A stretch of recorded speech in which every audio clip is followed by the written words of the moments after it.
Mas a verdade é que a gente precisa aprofundar um pouco mais esse tema, né, do futebol brasileiro e das diferenças que se colocam, né? Um investimento nesta janela da ordem de 277 milhões contra um investimento de 27 milhões são 10 vezes mais.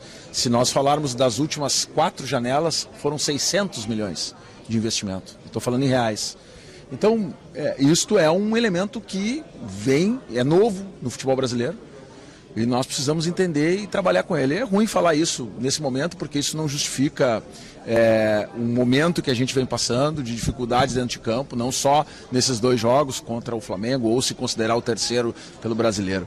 Mas o fato é que é um tema importante e relevante e que eu acho que a gente precisa cuidar disso para que a gente possa manter a competitividade, né? E as coisas estão ficando numa distância tanta. Se um time vence você pela sua superioridade em campo, que, assim, é óbvio que os valores investidos no Flamengo e Internacional são totalmente... tem uma diferença gritante. Mas, pô, nada impede do Internacional, pelo menos, jogar contra o Flamengo.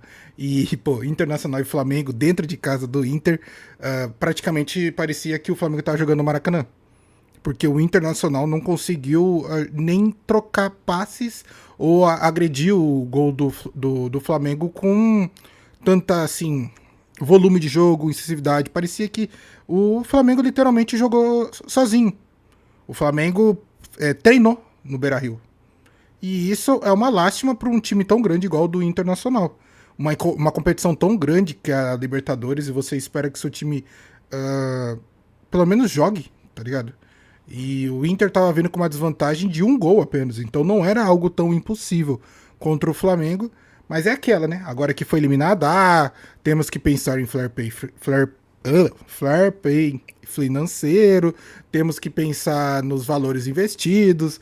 Agora essas coisas são importantes. Eu acho que meio que há 5 minutos atrás não era tão importante assim. E outra, se o Cruzeiro, as ideias. Se o Internacional tivesse ganhado do Flamengo, eu duvido que o presidente de clube viria a público para falar: temos que nos preocupar com os valores investidos. Tá, cara, o assunto é importante, mas não é o momento para você trazer isso a público. Você deve utilizar esse momento quando você não for eliminado de uma competição tão importante que é a Libertadores. Então passa a imagem de ser, sim, um choro. Por mais que seja uma pauta super importante.